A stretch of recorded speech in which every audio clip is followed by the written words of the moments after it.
So ayun, bago tayo pumunta sa ating next video, shout out muna tayo sa ating mga kapwa vlogger, lalo na sa aking mga kabahag. Unahin natin si Don Adonis, Mirambil Vlogs. Yan kabahag, shout out sa iyo. At saka sa aming idol na Konsi, sa Konsi ng La Fortuna. Ang host naman ng Oriental Mindoro Channel, shout out po Konsi. Sunod naman sa ating mga kapwa Team Pakbet. Ayan, sa ating Team Pakbet na mga moto vlogger din. Kay Sammy TV, shout out pre. And then naman dun sa isa nating kasamahan din sa Team Pakbet na vlogger, kay Lansangan TV, kay Boss Reyna. Yan ang host ng Lansangan TV. And then ito, tatuloy na tayo sa ating sunod na project ngayon.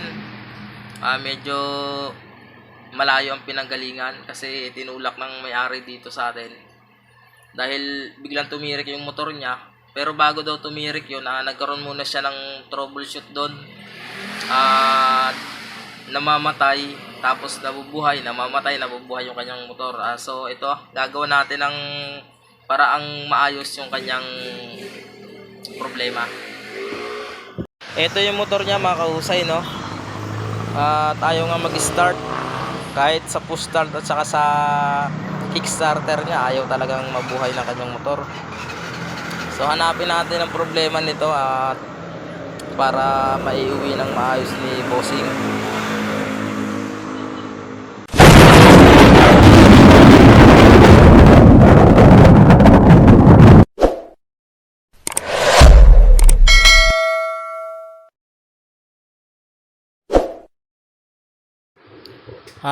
Atin munang tatanggalin ang kanyang cover para masilip natin yung kanyang spark plug cap at saka yung kanyang ignition coil.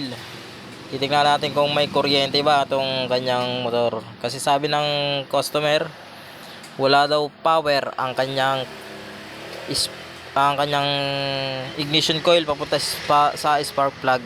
Kaya ating i-double check kung ano ba ang problema nito. Bago tayo magpalit ng mga pyesa, baka mamaya magpalit tayo ng mga CDI at tulad ng stator at saka ignition coil, hindi naman pala doon ang problema. I-check natin mabuti kasi medyo may kalumaan na rin ang kanyang motor.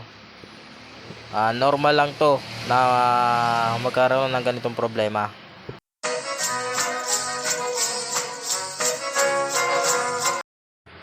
Ayan, nakakalasing ko muna tong kanyang spark plug cap. Kasi may mga motor na minsan talaga nagiging problema ng hard starting itong spark plug cap. At saka yung dulo ng high tension wire ng kanyang ignition coil, itong dulo. Kasi kinakalawang yan baka kapag nababasa ng tubig, ulan, ating babawasan muna yung dulo. Yan.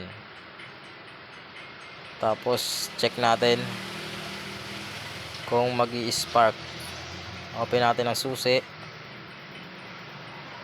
Nako, walang lumalabas. Ayan o. Meron siyang konting kulay pula pero nawawala din. Tapos yan, nawawala na talaga. Okay, wala talaga siyang kuryente.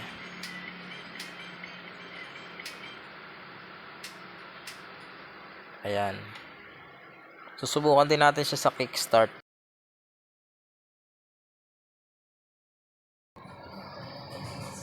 Medyo low bat na rin kasi itong baterya niya tinitesting daw niya na gamitin yung kanyang push start. Tapos yung kickstart, pinagsasabay niya, wala din. Kaya halos malobat na yung kanyang motor. Ang motor na to mga kausay, AC CDI yung gamit. Ibig sabihin na may primary. Ayan, at meron siyang 4 na wire, 4 pin sa kanyang ignition switch. Ito. Medyo maiksi na nga lang yung wire niya, hindi mabunot ng maayos sa ilalim. I-check natin kung may positive ba o negative dyan sa kanyang ignition switch. Kasi yung kill switch niya nandyan. Kapag binunot mo yung kanyang socket ng ignition switch at saka yung socket papunta sa dyan sa baba, ito yung male socket, aandar na yung motor, magkakaroon ng kuryente yan kung walang sira yung kanyang CDI, stator at saka yung kanyang ignition coil, at lalo na kung walang diferensya yung kanyang wirings. I-check natin, tanggalin muna yan, tapos susubukan nating i-kickstart kung magkakaroon ng kuryente. Mga kahusay, itong kanyang ignition switch, 100% sira na tong kanyang ignition switch. Kasi yung kanyang negative na supply na papunta sa kill switch, wala na yan. Susubukan nating padyakan kahit wala na yung kanyang ignition switch. Ayan. So may kuryente siya. Try natin ulit. Naka-off yung kanyang ignition switch, naka-ano na yan, naka-unplug na.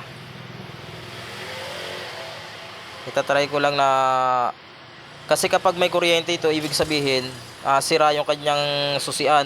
Kapag wala namang kuryente ito, pwede nating hanapan ulit ng ibang sira hanggang sa makuha natin kung ano yung problema. Pero ito 100% na dito yung kanyang susian ang may problema, yung sa kanyang kill switch at saka yung contact doon sa negative na supply para ma-off yung kanyang makina. Hindi siya nagkakat kapag ino-off yung susi. Nagkakat lang yung sa accessories wire at saka yung, ayan, may kuryente. May kuryente, oh. Nagkakat lang dyan yung sa positive supply at saka sa accessories. Ayan, oh, meron na siyang kuryente mga kausay. Kailangan natin palitan ng kanyang susian. Napakalakas ang kuryente niya kapag wala yung kanyang susian, oh. Ayan, oh. Kumakalat-kalat pa yung kuryente.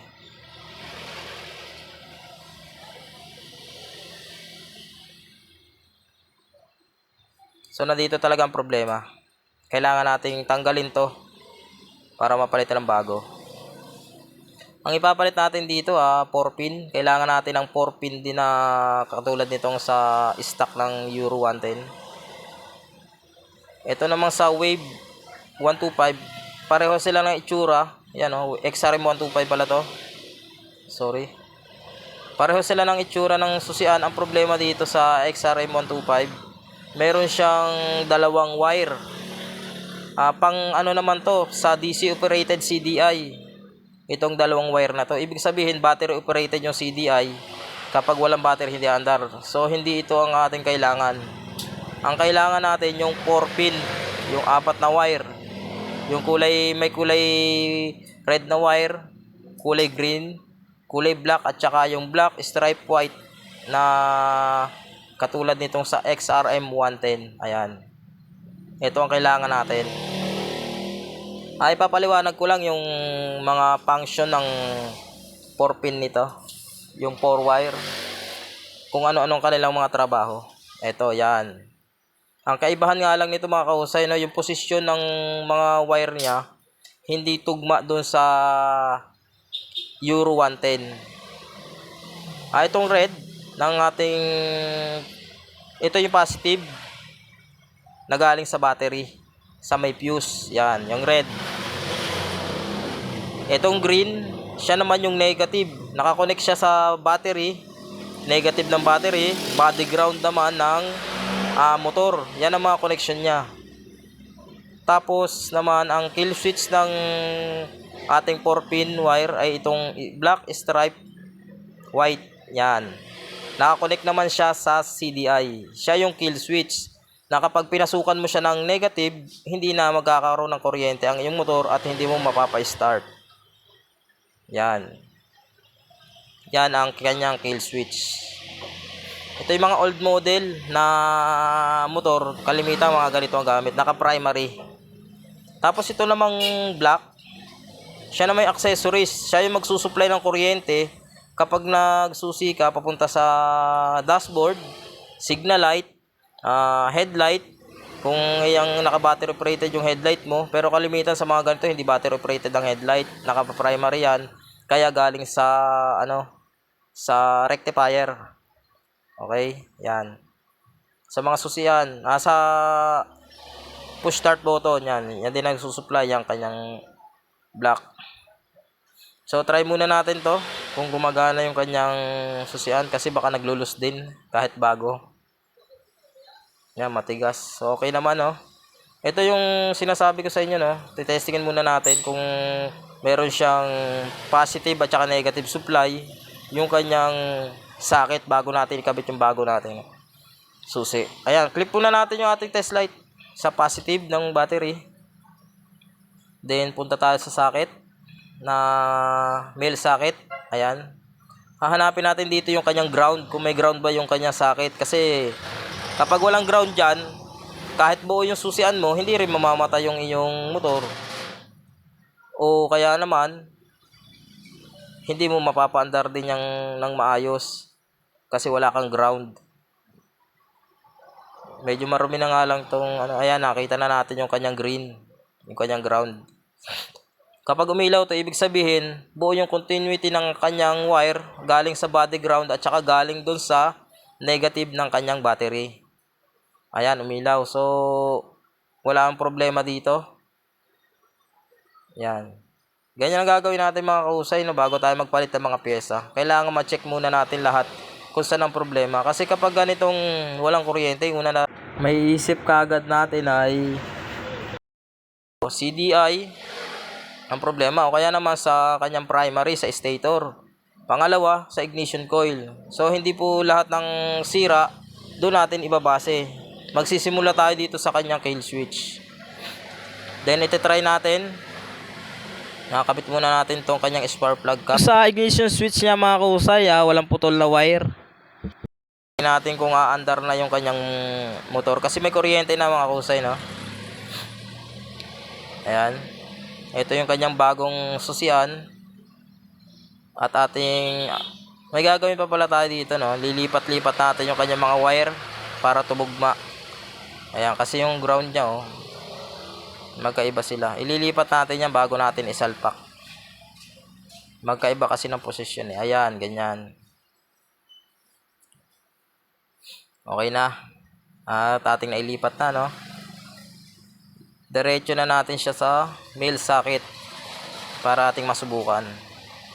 Ito mga kausay, may mga nakadikit na wire dito. Lilinisin ko na rin to kasi sa ilaw yata ng kanyang auxiliary. Ayan, okay na.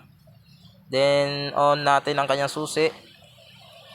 So, ayan, on na natin mga kausay, no. At, ito, umaandar na siya. At, tinanggal ko po yung spark plug cap ng kanyang high tension wire para i-direct. So, okay naman siya. Pangit lang talaga yung tunog ng makina. Ayan. So, hanggang dito na lang po mga kausay, no. Babalik ko yung kanyang mga cover. And then nagpalit din ako ng wire dito sa taas bago ko palit ikabit tong kanyang susian. Ayan. So, okay na. Ganyan lang mag-ayos ng mga motor na walang kuryente mga kausay para maiwasan natin mas malaking gastos, no. Kabit ko na lang to at ibibigay ko na sa may-ari.